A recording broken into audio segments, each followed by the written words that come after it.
I'd like to talk with you first of all about food. Tell us what it was like in the days when you started to be a chef. How prestigious of a career was that to choose?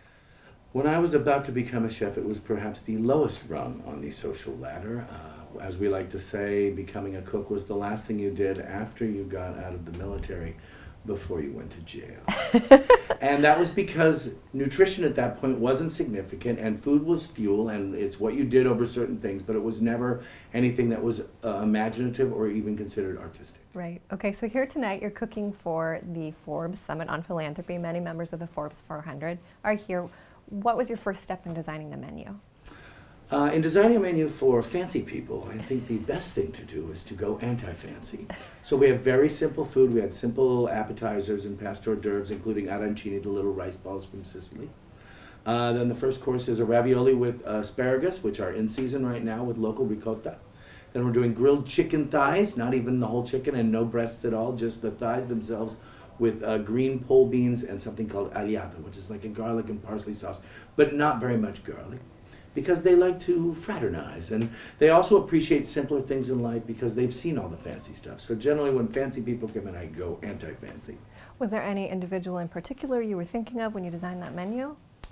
No, not anyone in particular, although I always think if Bono's going to be in the house, I know that he's going to at least be happy because he likes my cooking. And I hear you and Bono are old friends. Tell me what you did right before this video. Right before this video, Bono and I had a discussion about what we thought Governor Chris Christie was doing right now. And there's a big event that he's putting together, and although we're not necessarily part of his politics so much, we think he's a smart dude. So we're going to help him on this kind of fundraising event that'll take the proceeds from all of my restaurants and a whole mess of restaurants across the corner on a particular day and give them a slice of it to make sure that New Jersey gets back on its feet after the Hurricane Sandy. That's great, very admirable. So I understand you're involved in philanthropy. This isn't your only effort. Tell us what your focus is with your philanthropy. Well, I'm on the board for the Food Bank for New York, and I've been on that board for 15 years, and it's always been one of my big dismays with 20th and 21st century America is that, in fact, in the richest time of the richest country of all time, there are still 1 in 5 children in the country that have food insecurity.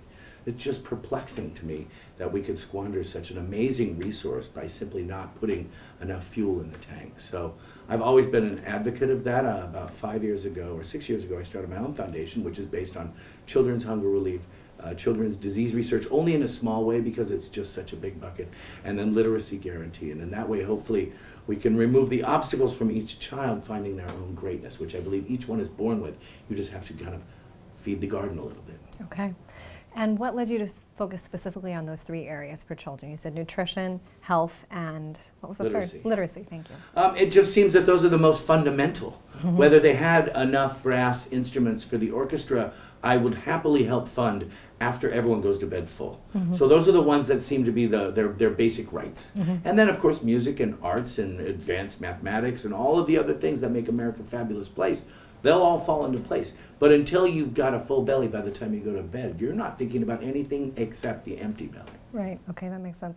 And you have children yourself. Tell me about them. What are they up to? I have 2 boys. They are 15 and 16 and a half. They're fascinating little New Yorkers. They've just published their first cookbook called the Batali Brothers Cookbook. They created it 2 years ago on the event of my 50th birthday. They wrote the whole thing. My wife shot the whole thing on her iPhone. They had it bound professionally, and they handed me a copy, and I almost cried because it was all of our family recipes that they had learned while we were cooking and they were growing up. That's very sweet. A publisher saw it, put it out this week, and 50% of the proceeds, according to their own choice, will be going to one for the Food Bank of New York and one for muscular dystrophy, I think. But half of their entire take goes to charity. Of the remaining half, 40% goes to their college fund. I believe each of them gets to spend $400 after the big publishing date. Can one person really make a difference?